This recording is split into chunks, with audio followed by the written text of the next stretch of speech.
It's very, very easy to get started with stocks.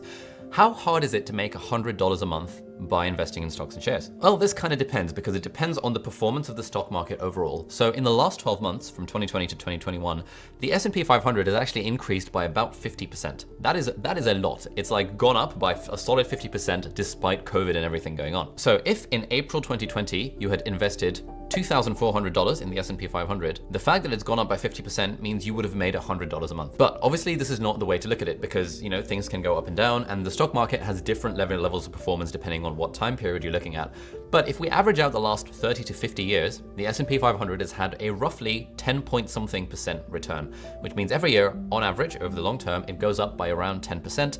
This is not inflation adjusted for any economist among us. And so if we do some back of the envelope calculations, if we want to earn $100 a month passively through stocks and shares, we would need around about $12,000 invested in the S&P 500 to make that 10%, $1,200 a year, which is $100 a month.